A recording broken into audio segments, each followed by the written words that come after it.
Okay, so I mentioned there was a quest line that I haven't done yet. It's this woman.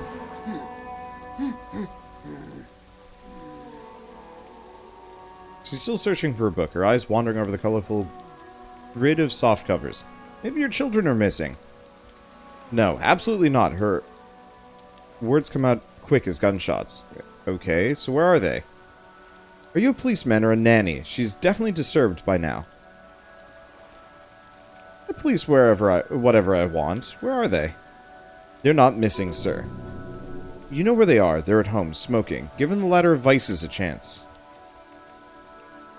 They're at home, right? Smoking cigarettes? What? That's just... My daughters are perfectly fine. They're nothing... They're with their friends down in Shamrock. There's nothing to worry about. They're almost grown up now anyway. They're past the age they need me protecting them from everything now. I'm afraid the danger is now greater than ever. Tell me, how old are they?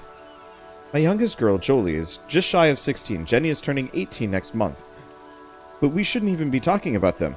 And can you describe their appearance? Any features that stand out, something that make identifying them a little easier? Why do you need to know this? Haven't I repeatedly told you they're not missing? That they're in Jamrock, safe and well, at some stupid party? Did someone say party? You could use a party. Hunt it down. For the investigation. I'm trying to be professional. There's no investigation here. I can tell you that. She picks up a book and tries to concentrate. A flock of seabirds passes by. Husband is missing. Where could he be? Where's this going, officer? So, what I'm hearing is you don't really know where your husband is. Yes, but she looks around and takes a deep breath, a little annoyed. I don't really need to know where my husband is. Not all the time. Would you like to? No! She looks at you straight into the eye. Her right foot is tapping nervously. I can totally help you find your missing husband. Why are we still talking about this? I haven't lost my husband. She has, though. The husband is totally lost. You should tell her that it's okay. It's okay. What? It's alright to not know where your husband is. Nothing shameful in that. Who said anything about shame? Stop talking down to me. She puts her foot down. My husband is not missing. But he is. You can feel it. Or maybe something else then. Maybe your cockatoo's missing. I don't mean to disrespect, sir, but you're being a bit of a cockatoo here. For what it's worth, I agree. But cockatoos can't be stopped when they get like this. It's better to indulge him at this point. Ma'am, I was asking about your cockatoo. Is it missing? I don't even have a cockatoo, and guess what? It's a trap. Never ask what. What? Even if I had it, it wouldn't be missing. Alright, cockatoo not missing. Just wanted to make sure. Great. She turns her attention back to the bookstand. Just one more question. What did you mean by me being a cockatoo? Nothing. Go read up on them if you're interested. There's a great book in the bookstore. Maybe you should. What if the cockatoo is your astral captain or your heraldic bird? Actually, that's exactly what I'm going to do. Thanks for the tip. Wonderful. The store is open. Find your heraldic bird. Yes! What am I doing? I don't know. It better be a cockatoo. Or something worse. A cockapoo. Well, cockapos are pretty rad, but still. Let's talk to her. Hello again, esteemed officer. And welcome to Crime, Romance, and Biographies of Famous People. I'm looking for a book about cockatoos. A book about cockatoos? There should be one upstairs, right next to the shelf of biographies. Bye.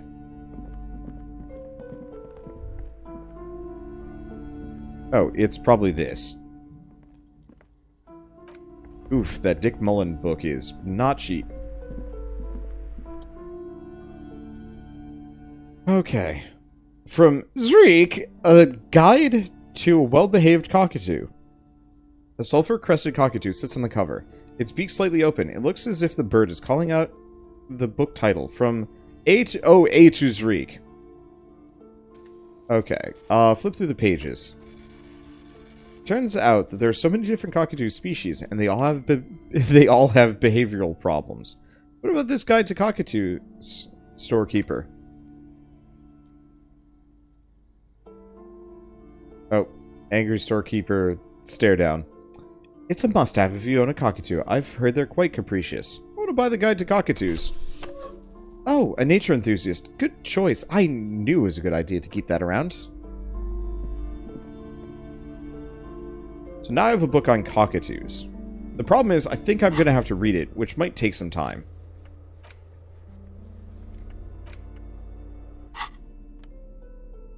Let's see, if we go to Interact. Okay, so I have this. Okay, so a cockatoo is a parrot with an erectile crest found on the Semnian Islands and in southern Face à la Mer. Known for their intelligence and general preciousness, cockatoos are popular birds in aviculture. However, they often exhibit various behavioral issues. Okay, what more? Oh. Precociousness. You're right.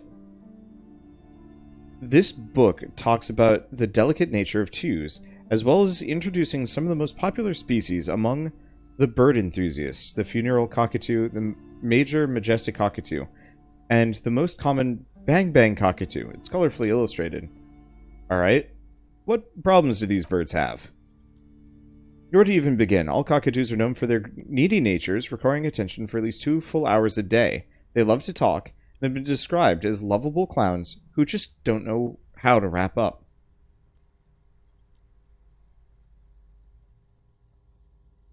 It handled that. It'd be nice to have someone to talk to when I'm feeling lonely. Pet owners also report moodiness, loudness, and hostility as recurring issues. If left unsatisfied, cockatoos may scream nonstop, pluck their feathers, or become aggressive. Right, that's pretty bad. Anything else? It's not recommended to get a cockatoo if you're not able to cook them food every day and give them the full care they need. These birds will never understand that you have a life of your own. Yes, but there has to be something great about cockatoos as well. You're right, cockatoos are magnificent creatures. They love to perform, cuddle, and show off, and will even scream for fun, often as loud as up to 135 decibels. Ouch, that must hurt. Not great for the neighbors. Read about the funeral cockatoo. This yellow-tailed black cockatoo, or is a yellow-tailed black cockatoo. Its specific name, Psychoactive funeris, relates to his dark and somber plumage.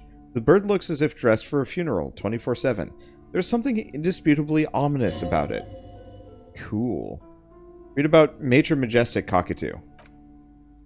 Perhaps the most impressive of all the species, the endangered Major Majestic Cockatoo is often described as the most flamboyant bird in the jungle, its pink-colored wings and flowing crest embellishing its proud and bumptious nature. In the words of poet-explorer Sir James Fournier, few birds more in life in the monotonous hues of the verdant forest than this big, bold, and beautiful species. Read about the most common bang-bang cockatoo.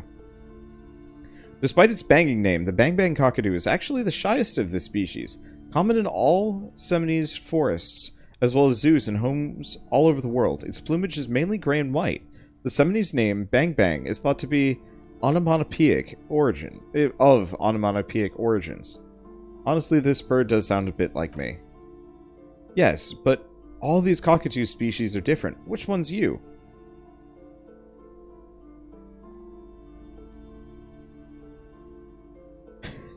So gray and common, bang bang, that's me. Only the funeral cockatoo in its darkness can truly grasp the depths of my doom-laden soul. Isn't it obvious? Major Majestic, here I come. What if I'm just a cockatoo? An F-up and a cockatoo. Oh, boy. Major Majestic, here I come.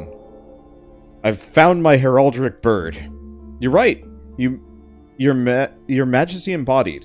This big, beautiful bird belongs on your heraldry. Put the book away. I'll see if I can sell that at a later date, maybe. But yeah, I've just got a bright, colorful cockatoo as my spirit animal. We're not done with this quest, by the way. There's more to this. This woman's husband is missing, and we will find him. All I know is that I'm supposed to badger her endlessly, and stuff happens. And stuff has happened, and I feel good about myself. She's still searching for a book, her eyes wandering over the colorful grid of soft covers. You're right that I'm a cockatoo.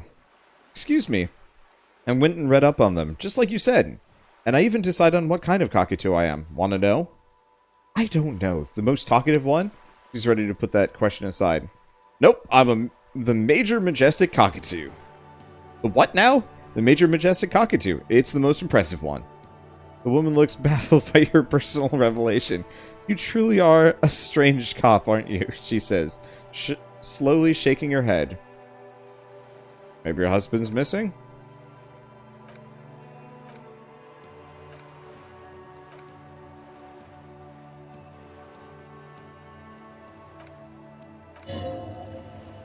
Hush, baby. What? Okay, so it doesn't look like we can do anything more here. There's more to this, though. Okay, I do have... Oh, right. We can interact with this man now, maybe. Nope. That ain't it.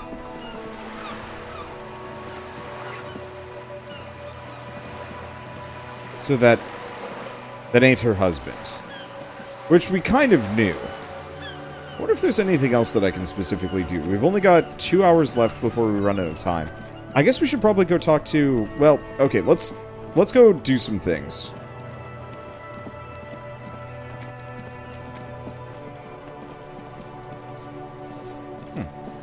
You know, that's interesting. Cuno's not throwing rocks anymore. Makes sense. Let's talk to him. Fuck, does Cuno care? Let's talk about your shack again. Never mind.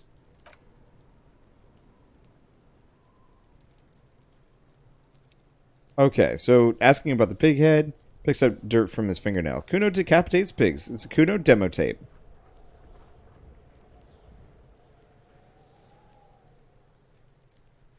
Ooh, pig head. I liked it. Got one too. This one. Point to your head. It's shit. What? He looks confused. What is this shit? Effing on yourself? It's a weird level shit. Cuno doesn't go there. F your shit back to normal. What is this? Well played. No one saw that coming. What's the tube of magnesilom? It's a vitamin pig. Okay, so...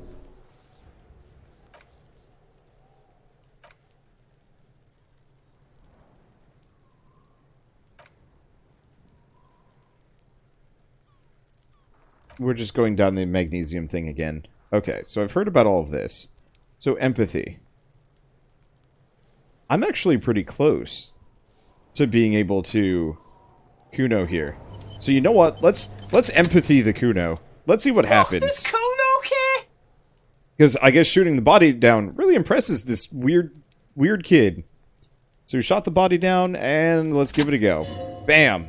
It's not Cuno, it's Cunoise. Interesting, how?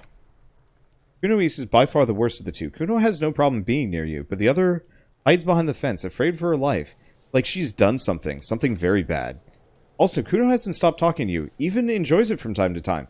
When you talk to the other one, it's like talking to a cornered animal. She only hisses and says murder. Was the case that they gave her. All in all, Cuno respects madness. You cannot hope to outdo her on that front. You must win yourself a few minutes with him alone. Act on it and try and separate them. Cuno. F you whispering about, he whispers back. He's whispering too. He's going with it. But watch what happens. F you! F it's... Jeez. They're censoring it. I don't want to say it. I know people that have said that to other people. I don't know. I am too empathic or too soft for this kind of language. I'll just roll with it. Whispering about. She puts extra stress onto that word, expecting it'll make you uncomfortable. Cuno wants to whisper. He's gonna effing whisper, okay? Turns back to you and hunkers down. Let's whisper, pig. This is it. You got him. But be careful. You can still F this up. Don't make Cuno look bad in this.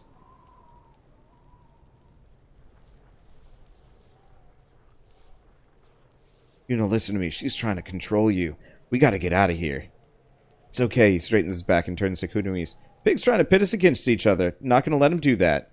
That's it. You let him off the line. That was a bad manipulative thing to say. You should understand. I got you this far. I couldn't get you all the way. Okay, here with a gun. Let's try again. You were too pushy last time. Think this through. Try to really understand the psychological bond between Cuno with Cunoise. So what's the deal with Cunoise? Just look. Well, Cuno has no problem being near you. She always hides behind the fence, afraid for her life, like she's done something very bad. Also, Cuno hasn't stopped talking to you. Okay, so we've already gone through this. So we've tried that again.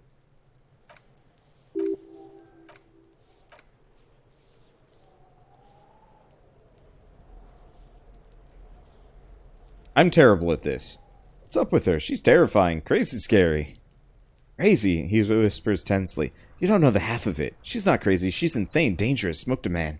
She's done people in, probably even pigs. Stop talking to him, Cuno.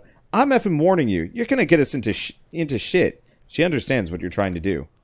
Yo, see, he pops his head up. Did Cuno not tell you? Cuno told you. Cuno talks to whoever he wants. He hunches down again. Talk, pig. Cuno's got it under control. You did it. They're separated. He's even turned his back to her, so she can't read his lips.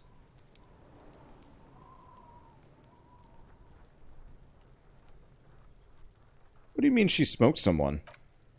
Cuno means she killed someone. That's right, sees a killer. Stares at you intensely. Like, actually a killer. His little green eyes are fixated on yours.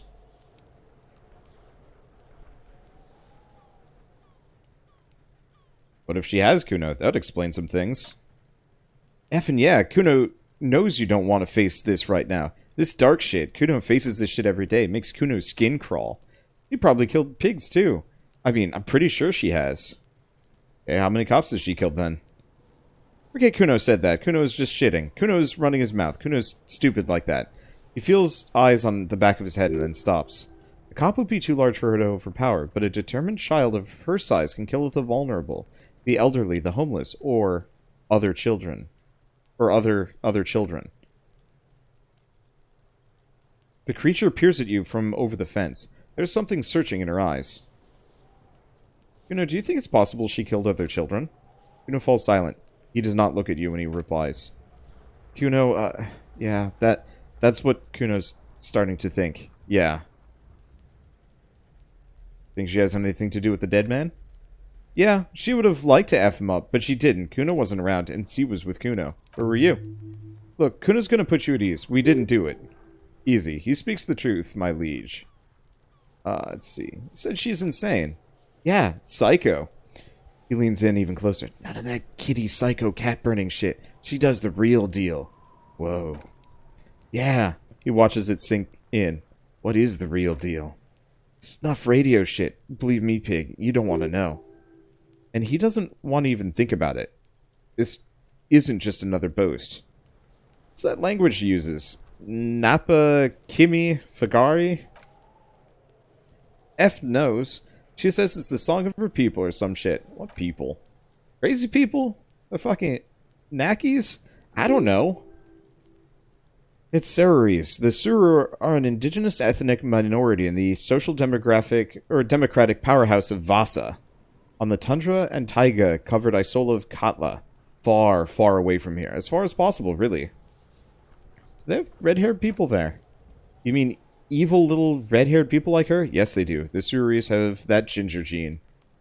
You know, could she be Suris? Suris? Like that man from Helmdall shit? The kid lights up. She could be. She could be that Helmdall shit. Revachol does have a small Suris community. Or she climbed in a yakberry crate and was shipped over accidentally. She your sister? F no, she's not my sister. She's just a stray who got in, like a mad dog or some shit. Stray? Yeah, she was just there. He points at the apartment building behind the fence. What was that, Cuno? The little one twists her neck, looking up at the building. Cuno flinches, then lowers his voice even more. She was in the hallway, dripping wet, by the effing shoe rack, in the dark. A shoe cupboard just off to the right. Have you been to that place? That hallway there with the janitor's closet? Yeah, that's the place. She was just balled up near the closet, psycho style. Why was she dripping wet? Cuno has got no effing idea. Her hair was all wet. I think she pissed on the floor, too. She was there for 3 days in the corner, every time Cuno went out. Said she got in. How? I don't know. Someone left the door open. Cuno comes home, and she's sleeping under the desk, under a pile of clothes, like a dog. What about your parents? Cuno's dad doesn't give a shit. Doesn't even see her there, or thinks it's effing Cuno. He points at himself. Shit's all on Cuno. How are you dealing with all this? How's Cuno dealing? Cuno's dealing just fine. He doesn't need you effing with any of it. C doesn't either. Cuno's got this shit under control. He spits through the gap in his front teeth. You need backup. I'm here for you. Listen, he points to his eyes, then yours. C is Cuno's go-to. Cuno's protecting her. You F with C, you F with Cuno. You threaten her? You threaten to take her away? This is what it all comes down to. He needs you to take him seriously now. The boy looks you in the eye, black pupils trying to focus. I'm gonna kill you. I'll run when you put the cuffs on her, sneak up on you later, and F you up. Understood? I can respect that. Alright, he wipes the sweat off his brow. Now we can do business. Business? Yeah, what do you want? Cuno can hook you up with... He starts, no longer whispering. Don't hook him up with shit, Cuno. See, relax. He respects the Cuno. Cuno made him respect the Cuno. You respect the Cuno, he turns back to you. You get all kinds of shit. Cuno's gonna get you hooked on illegal narcotics if you run a little errand for the Cuno. Get you hooked, pig. Get his hook in you. Then Cuno's gonna get you hooking for more. Cash and big style. Pig hooker. See, it's tension and release with Cuno. Now we're releasing. He pulls on his tracksuit trousers. The pant buying shit. That's on now too. 90% discount for Cuno's pig. Cuno can flex. Okay, so I could get the foam pants. Let's see. So Cuno flexes for hobos. Cuno sees you're in need. He spreads his hands like a baker presenting the goods. A smile across his flushed face. What was that about running you an errand and illegal narcotics, Cuno? Cuno gets it from his dad. Cuno and his dad are major suppliers. His eyes bulge, their veins reach out like tree branches. That's where Cuno gets his lightning on. Problem is, Cuno and his dad did a little falling out. Now junkies clawing at Cuno's door, streets going mad. Cuno's gotta throw away his dirty popo man at it. Okay. Dirty popo man is you. He nods at the building behind him. In there is Cuno's violent dad on steroids. Cuno's dad does steroids and speed. If you can take him, you can have half the speed. Who's your dad, Cuno? Cuno's dad is an effing monster, he says proudly. He's the most violent man in Revachol. He doesn't give a shit about a single thing. He drinks, too. Are you sure you can take the most violent man in Revachol in your condition? How much material are we talking about? Like half, he says very confidently. Half of what? A baggie. But, like, in this vial. That's half a gram, sir. Half a gram? Yeah, the confidence is unwavering. Half a G, want it or not? That's not very much material at all. Let's not push him. I don't actually care for the drugs. Made up my mind, Cuno, and this is what's gonna happen.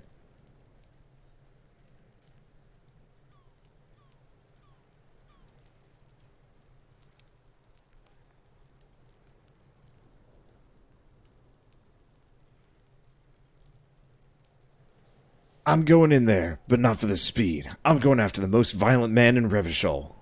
Sure, whatever. If you survive, make sure to bring that shit back to Cuno. Cuno's almost out. You wouldn't like Cuno when he's out.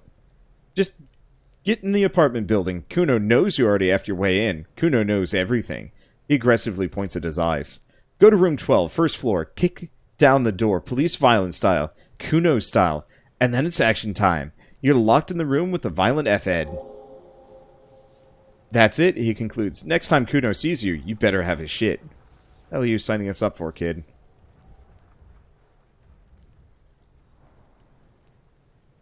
Come on, Kim. Obviously, I'm not gonna take it. Let me get the drugs away from a minor. Okay, then, he concedes. Alright, I'm off. Cuno doesn't effing care. Well, that was multiple things. Oh, right. I was gonna look at the body. I don't remember it snowing as much over the course of this. That's new. Well, let's take a look at this.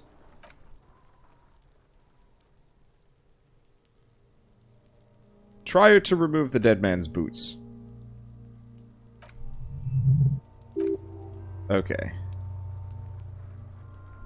So you can sneak out of your room, maybe after he's gone asleep. Okay, so we're gonna have to leave the body here overnight and bag it in the morning. Okay, so let's save. What do we got? Because we still can't get across the bridge.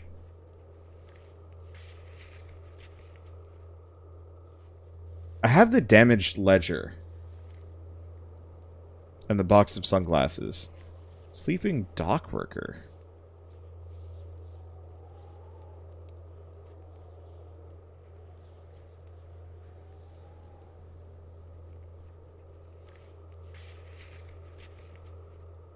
Yeah, pane threshold. So water door and ice cream maker, I think, are both in there.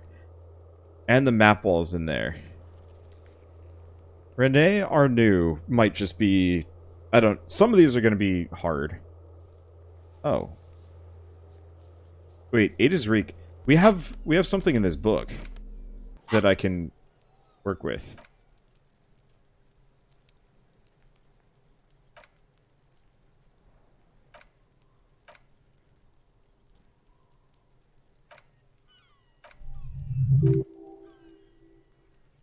Okay.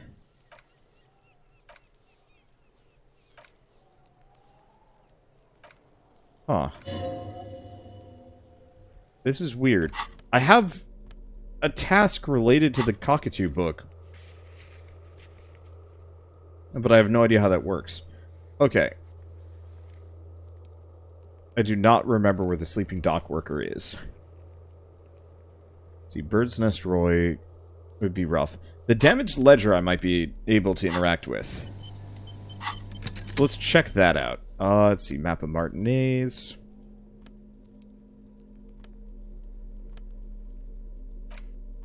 Alright, this one's a tool. We also have Commodore Red, but I don't want to drink that. Okay, can I read the case files now? Wow. Really? I think I'm just gonna reload that one. Whatever it is, like, we can make it. It's not like failing that really changes anything.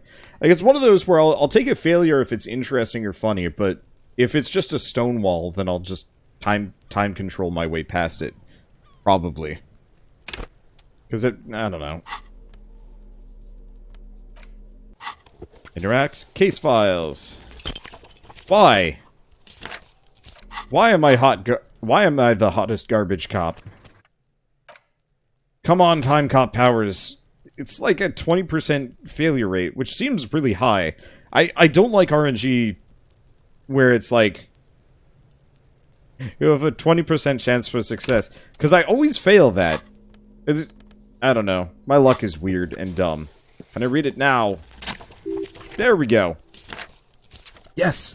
At last you can find a way to piece them together using the alphanumeric code in the margin. HDB41. Date of initialization and time of arrival on the scene, followed by title. For example, HDB 411-2011700. The Next World Mural. Wait, HDB, weren't those officer precincts? Why yes, your precinct number is 41. In HDB, every last alphanumeric in the files begins with it.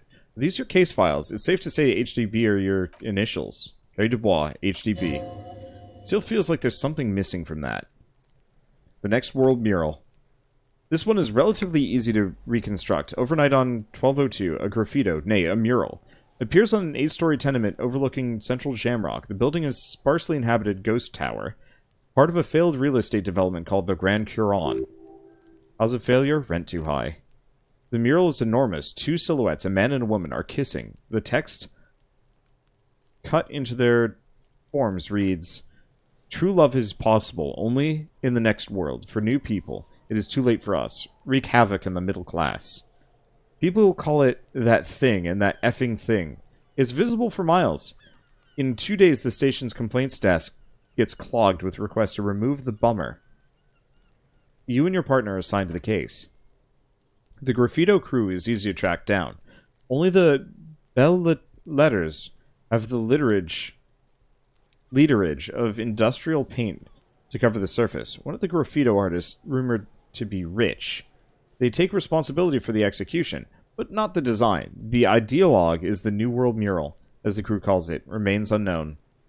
Wait, do I ever find out who came up with? The case files do not show you finding the author of the design. Read on. The crew agrees to clean up after themselves. However, your partner, JV, is against the removal, citing public support for conservation. This leads to a debate in Precinct 41, which spreads to the streets of Jamrock, ending in a rare plebiscite organized by you and the rest of Row 3. The 9,000 people subjected to the mural's message, all of Lakeside, Central Jamrock, and Villa Lobos, plus half of the eminent domain, participate in the vote. Although, the case begins with what appears to be a lot of rumbling on the streets as to how juvenile and stupid the mural is. Given a choice between two options,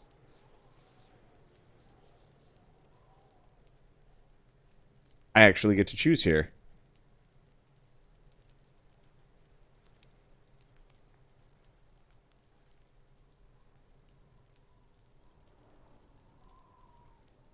Keep the mural. It's right, or remove it. I'm torn on this one. I'm actually a huge proponent of good street art, and this seems like...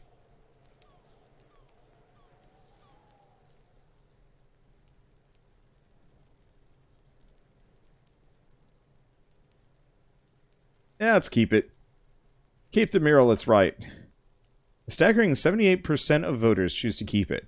Turns out the opposition were a loud minority, and that love truly is possible for the next world, for new people, and it's too late for us.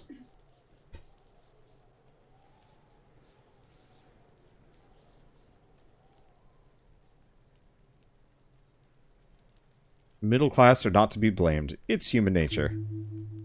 Did anyone ask what you believe in, man with a smelly toilet ledger? What do you want to tackle next? Are we done? The unsolvable case. A.k.a. Leslie and Burke, a.k.a. the public indecency drunk and the property damage drunk, is a cursed case. It's been passed from unsuspecting officer to unsuspecting officer for 10 years. On January 29th, the unsolvable case made its way to you. Why you accepted it is unclear. Every officer, and indeed most civilians in Jamrock, know it's unsolvable. You were so drunk you didn't even remember what it was when you signed on. That, or you were high. Leslie will always take his pants off when he's drunk. Burke will always trash everything. It's just what they do. It's their nature. You cannot change the nature of a man. And you can't lock them away, because public indecency and small-scale property damage are not punishable by incarceration. The only way for Leslie to stop flashing his genitals to passengers and for Burke to stop dismantling signage and rear-view mirrors would be for them to stop drinking alcohol, which in their 40s or 50s, it's hard to tell, because of their distorted features, is a medical improbability on par with you ceasing to produce the expression. We keep them off the streets? You would think that, but you're wrong. Where's the fun in exposing your genitals or breaking stuff in your own home? No, Leslie and Burke are on the corner of Main Street and Perdition, because that's where the action is. Can you keep yourself off the streets? Proceed. Threatening fines, dragging them to the station, locking them up in the hellholes they live in, locking them up in the station, hypnotherapy, even trying to get a local gang of Zimilyakis to take them out. The Zimilyakis gave them ethanol so Burke and Leslie would expose and rampage even harder. You tried it all, and still the complaints wouldn't stop, and they hadn't stopped for 10 years. It's plain to see from the files that you, Satellite Officer JV, and Special Consultant TH had more important cases to attend to. You uncover cross-reference to several ongoing investigations, each brought to a standstill every time you drive down Main Street. Because there they are, on the corner of Perdition. And what is Leslie doing?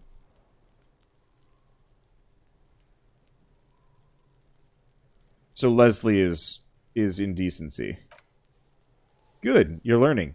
If the files are to be trusted, that's all there is to it. That and Burke breaking things. And the fact that they're both drunk. But then again, so are you. The case becomes considerably less comic one day, when Burke takes a swing at your ledger. He must have confused it with the property he likes to damage. But joke's on him, the officer's also drunk. Way more drunk than Burke there. So let's be fair, you also have party eyes. You slam the hardened plastic board in his face, then proceed to beat him unconscious with it. In the process, the ledger sustains damage. The compartment within, reserved for permeable documents, is jammed shut. You stop your assault on the now unconscious Burke to open it, but are unable to do so. The officer began to cry, reports Leslie, who at this point is tending to Burke. He came at us, and at us. I think he was trying to kill Burko. While trying to kill Burko, you slowly come around. The permeables compartment is open. You've smashed it open on Burko's kneecaps. The good news is, Burke can't walk anymore. Can't get out of his apartment. An invalid. With Burke to tend to, Leslie cuts back on the indecent exposure. Maybe he flashes his genitals to Burke. Who knows? But both drunks are off the street. The complaints stop, and the unsolvable case is solved. Which is also why the officer responsible narrowly escapes a disciplinary hearing. The end. Do you want to read another one? Square bullet hole murders. It would be very interesting to read about these, wouldn't it? I mean, there seems to be a square-shaped entry wound in the victim's forehead. She's been sitting there for weeks, on a rocking chair, with a square hole in her head, staring at the wall, her mouth agape. But that's all you got. From the half hour you spent piecing it together, all you know is the entry wound was square-shaped. You never found the bullet, and then another body showed up, also with a square hole in his forehead. Sequence killer? Who knows? Those pages are missing. What next? Don't worry. One day you may still catch the man with a square gun. Couch in an unexpected location. Wow, this has taken a lot of time, but oh well.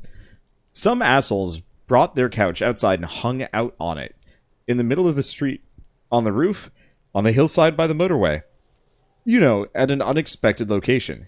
They were young, and they thought they looked cool in it. They looked really cool. Like a rock band. Yes. As you've said here, insufferable rock and roll assholes. Young people are the worst. So, anyway, you got a complaint about the damn sofa, or couch, or whatever it was. They were leaving it out in all these unexpected and whimsical locations they took it to, where they also took photos of themselves on it, and smoked cigarettes, and drank coffee, because they felt it's intellectual. Cigarette butts, coffee cup, stupid couch. You had to clean it all up, and you did. So congratulations to you. Case solved. Did I ever catch the guys? No, you didn't have time for that. These notes show that you have what is called a real goddamn job. You don't have time to be chasing down the couch assholes. You have a real job to do. What next? Murder at the hookah parlor. Murder, tam at the hookah parlor, was a case originally assigned to an officer called Joseph Mills, who's now dead, of circumstances completely unconnected to murder at the hookah parlor. Wait, how? Beaten to death by a throng of Villalobos gang members when him and his partner JM, only initials mentioned, answered a call one night. It's a sad story and isn't really represented in your case files. Stop stalling and get to the murder in the hookah parlor. Right, on with the murder. Joseph Mills... Oh, wow. I think every time I read one of these, it costs me an hour. Joseph Mills was on this case that he couldn't solve. Was doing it solo, said it was a real nutcracker, a real brain twister. Was on it for like a month, and the captain got impatient. Shit. Or get off the pot, Mills. Mills didn't get off the pot, not yet. He kept at it for a couple of weeks, racking his brains, running with every theory, and as outlandish as they seemed, they still couldn't solve the murder at the hookah parlor. Tough case, he said. Toughest he's ever had. Wait, Joseph Mills is a good cop? No, he was awful. Awful sense of humor, too. Worst jokes you've ever heard. Real rapey. Eesh. Still, he'd been on it for months now, said it was the final case, said it was uncrackable. The murderer vanished into thin air. That goddamn hookah parlor was all he talked about. Okay. Oh, I see. Time just passes faster when I'm reading these things. Case is handed to you because Mills isn't getting anywhere you look into it. Here's the setup. Young man found dead in the hookah parlor. You know those places where you've gone and smoked bubblegum-flavored vapor all day? Stupid. Yeah, so anyway, young man in his 20s found with his skull busted open. Right on the floor of the hookah parlor, in the middle of the day. No one else there. Only client that day. In perfect health, too. Some kind of movie producer. No one enters, no one exits. He's just sucking on his watermelon hookah all morning. All noon, like he usually does. He's a regular. No calls, nothing. Just sucking on the hookah until 15:45. Then bam, he's dead on the floor with his skull busted open. Blood everywhere. What happened? How can it be? Mills has no idea. Invisible assassin. Movie deal gone sour? Girl at the counter did it? Nothing fits. Eerie. Man just dropped dead. So you go to the parlor. You see cushions around the table. Table's low, heavy, really sharp edge. He sucked hookah, stood up, passed out, hit his head on the table, and died. See? You can't even read the thing without solving it. Yeah, it was that. Turns out hookah does something. It turns off your brain's oxygen supply. And you don't notice it until you get up to go to the bathroom. What was he doing there for 6 hours? Smoking hookah. Didn't you hear? I don't know. Trying to come up with a movie script, maybe. Anyway, that was the murder at the hookah parlor. Joseph Mills wasn't a very good detective, and about 30 minutes has past piecing it together. Next, I can revisit this. And we're done. Okay, that took an insane amount of time, apparently, but that's fine. End of the second day. First day felt like ages. Second day flew by. I guess that's what happens when you read books. Still, read books. Reading's good for you, kids. Not you, Shell, though. It's not good for you anymore. Shell's just watching on the TV next to me. I like this game. I still wish and hope they do... Either they or somebody else makes a game like this that's kind of fantasy. I know Planescape's supposed to be kind of close, but... I don't know. Someday I'll play the Planescape games as well. Or maybe Shell will and I'll just kind of hang out. I'm unsure. Alright. Time to talk to Kim. Yes? Let's see. See you in the morning. And bye. Okay. So I'm gonna quick save again. Gonna go get those boots. Wonder if there's anything else I can do. Without Kim's presence. Probably not. He's going to give me such a sidelong stare when I have these boots. I guess that's okay. Oh, these guys cleared out. Is there anything I can do in here?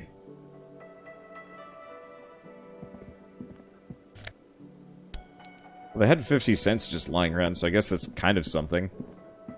The unfortunate part is I don't quite have enough money for rent the next night. I could probably make it. We might also be able to talk to... Well, I don't know. Maybe if I solve a quest, I get some cash, or...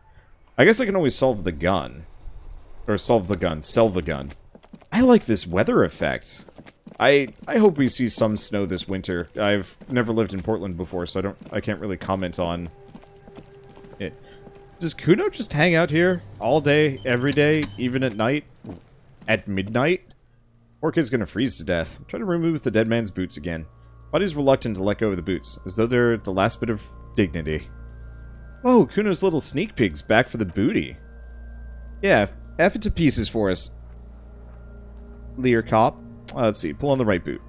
It's not completely useless. You're able to reveal a little bit more of the putrid polymer sock beneath the boot. Pull on the left boot. Feels like the leg is going to come off with the boot, but you're able to get the boot to move a centimeter or two. Just relax, this is easy, this is happening. See? Corpse doesn't care if you take his boots. He doesn't need them, he's probably glad to get rid of them. Try to twist the boots off, one by one. This is the right method. It takes some time, but eventually the boots come off, with nasty pieces of polymer sock stuck to it. Nasty slices of polymer sock stuck to even bigger pieces of skin and rotting flesh. Look, he's skinning the effer up good. Puko style. Hell yeah, keep at it, pig. Take stock of the damage. The legs look like they've been clawed at by wild animals. As for the boots, you can't do anything with them until you've cleaned and disinfected them thoroughly. Yes, these absolutely need to be washed before. The stink is incredible. Didn't the Whirling have a kitchen? At the boots.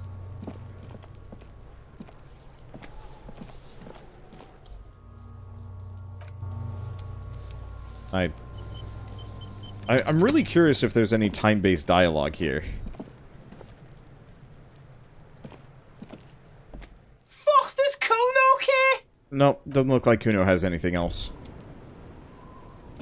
Chella's backseat grumping about those footprints, but I've already dealt with them.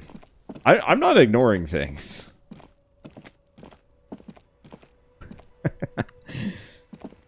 She's being bad. Alright, let's go wash these boots. And then I don't know what I'm going to do. I mean, I'm gonna keep plugging away. We've got some leads. We can finally get rid of the corpse, which is good. Oh, is the cook not here anymore? Yeah. Oh, but I have to ask to use the kitchen probably, because I don't think I can use it on my own.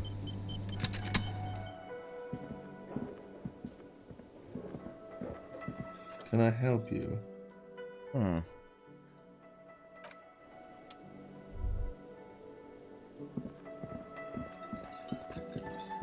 Oh, I see. There's a pot here that I can interact with. The industrial gas-powered stove has been used to prepare food for many hungry hostile guests. There's several pots and pans on hand. Getting the corpse residue out of these boots is going to require patience, and also a huge pot full of boiling water, soap, and white vinegar. Check out the cookware. Commercial pot draws your attention. It's very large, gigantic even. It can be used to make enough stew to feed an entire city, and also boil a putrid pair of death boots. Check out the cleaning supplies. There's a variety of soaps and bleaches on the cabinet to the left of the stove. There's also a bottle of white vinegar in the cabinet next to the fridge. It's bad with those boots. Don't be stingy now. The boots are really disgusting. Pour some dish soap and the bottle of white vinegar in the pot. The delicious smell of cheap soap and vinegar waft up from the pot. Alright now, chef. Light the stove and boil them. Add water, add the boots to the pot, bring it all to a nice boil. The strong smell of vinegar forces you to step away from the pot. The water slowly comes to a boil. Wait. Strips of polymer fabric and human tissue separate from the lining of the boots. They float to the bubbling surface. Beautiful, but wait some more. Boots look cleaner and cleaner. Those bits of human flesh are beginning to look cooked. You can smell it too. A beef stew. A little bit more? That's it, chef. The boots are as clean as they're going to get. Steam, dense with the smell of strange meat, disappears into the vent above the stove. Dump the sock and flesh stew, and examine your new boots. A pair of real beauties. The boots are shiny, hot, and reek of vinegar. Just perfect. Master Chef, out. And so now I've got some hella boots. Well, let's take a look at them, because they're probably some of the best clothes I've got. Bonus authority, reduced composure. I'm just going to wear them. Unfortunately, they don't look quite as cool on the 3D model. But whatever. You look down at the white ceramic sabatons hugging your arches and calves, surprised at how well they fit.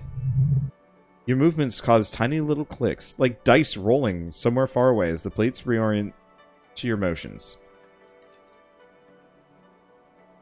Decked out in future armor, like a cop ought to be. The hardened vitreous enamel, once sleek and light, adds a glow to your cheeks and a spring to your step. Just imagine what a full suit of this stuff could do for you.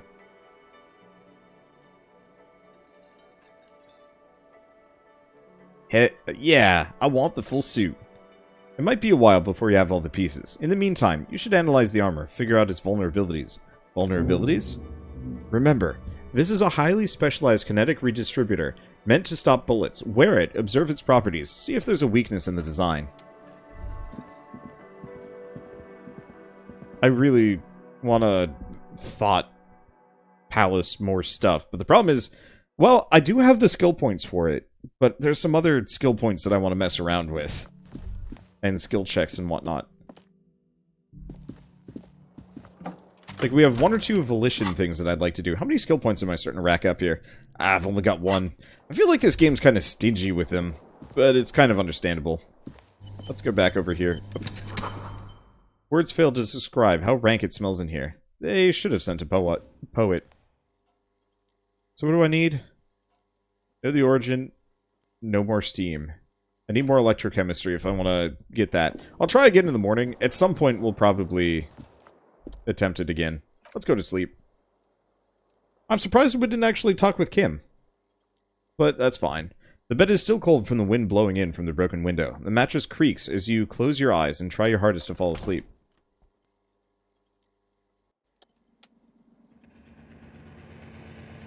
Here we are again, my broken bud. The waves are coming, carrying you away. But you can't go. No, you have to stay. Always half aware of yourself. You're not cooperating, brother man. Why? It's your disgusting body. Even through your sleep, you feel a vague discomfort suffusing it. Your belly and your sides are unpleasantly tender. You wish you could curl up into a fetal ball of safety. But you cannot, because of the pain. The pain in your right side is your enlarged liver, by the way.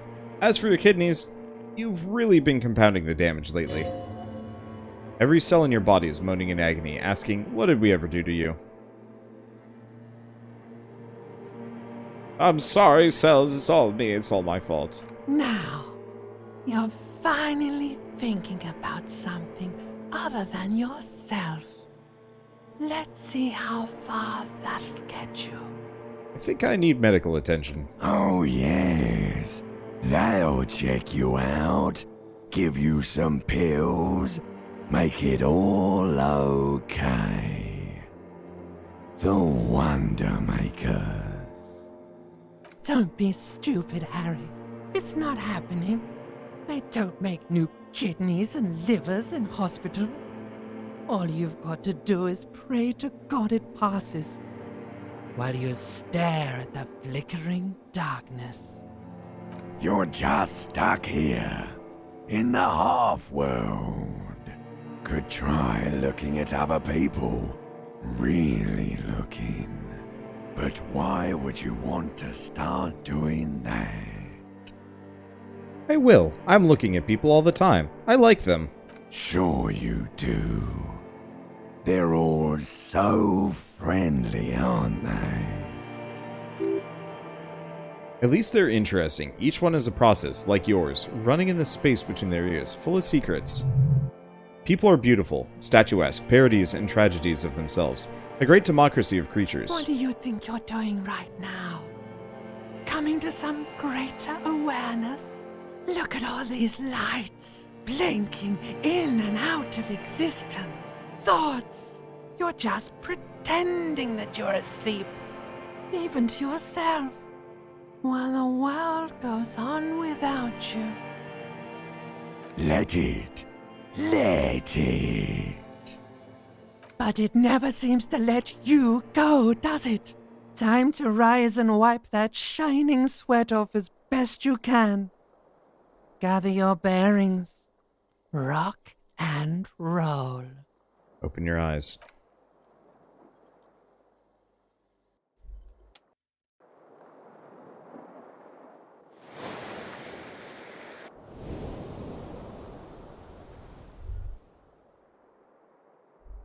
We need to get this guy some proper clothing, so he stops looking like such a weird hobo mess. And even slept in the armor. But that's fine. We slept with a crowbar and a bag full of bottles. Okay. So, I have a couple of options here. We can try and stop the expression. I could put a point into electrochemistry. Or I could just kind of leave it for now. I don't know. We'll just leave it for now. Maybe? It's really tempting to attempt to stop it. Let's go back. Let's give it a go. I want to make sure it's the right skill before I put a point into it.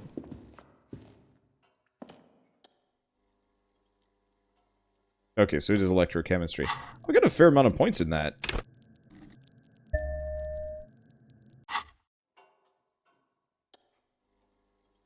Okay. Low chance. Failed.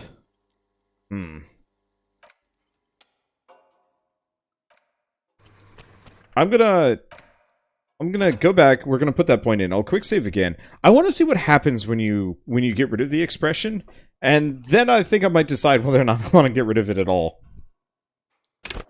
Because it'd certainly be interesting. Well, who knows what'll happen if I do get rid of it? But there's also a fair chance that like getting rid of it changes something in the game that I might not like. I don't know. Yeah, it's gonna take some doing to get this one. Still kind of wish you could save in the middle of dialogue, because it would save me a little bit of time here. I just want to see if I can change the portrait, because I know you can change the character portrait somehow. But I think that might be in regards to, like, the initial character you pick, or heck if I know. I just want to look like this guy as opposed to this guy. Because at least this guy has got some color in his face. This guy looks dead and has looked dead since the beginning of the game, and it's unnerving. Unfortunately, it might take a little while. Hey, there we go. It's like something snaps in you. A nerve ending, a thought, a sadness. Your face in the mirror is suddenly clean of the leer that had distorted it for God knows how long. Just like that, it's over. The running gag that your life had become. A sad old man looks back at you. Oh shit, I don't like that. Now we just look sad. We're going back. I'm keeping that weird grin. Keep living the lie, man. Keep living the lie, because it's not worth it. My headphones are twisting on themselves. I should probably undo that later. Alright. Oh. I wasted my point, though. See if I can go back.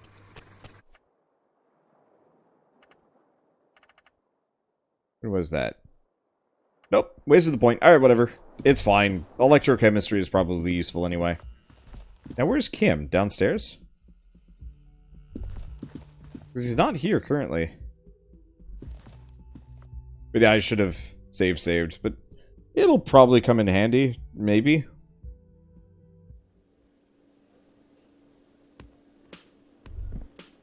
Okay, things have changed a bit. These people are new. Yes?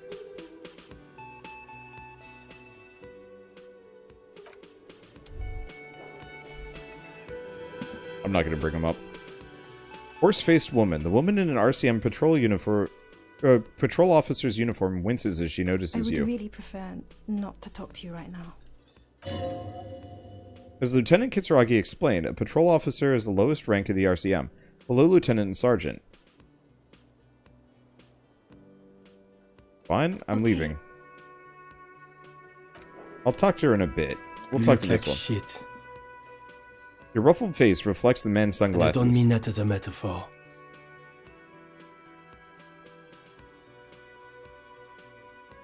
Last couple of days have been rough. Oh, don't be so modest. We are looking at several months worth of damage here. Kind of a miracle you're still up and at it, to be honest. Come on, Jean. It looks like it's been a rough week on him. It's not just this week. What do you want? There's something about this guy that matches with a face in your head. A similar but different face.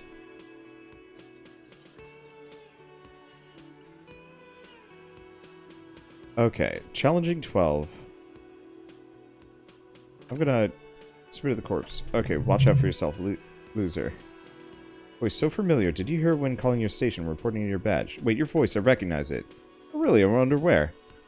Lost my badge recently. When I called in to report it missing, you were there.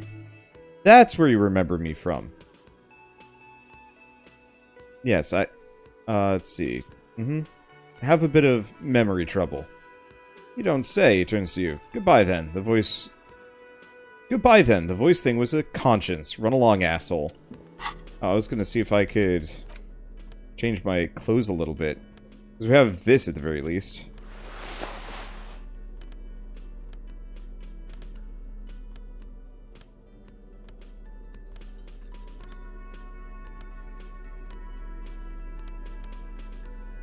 Guess we also have the disco-ass blazer. And I don't know what indirect modes of taxation are. Again, I can't believe this shit. Okay. There's something about strange about this guy. Figure it out. Nope.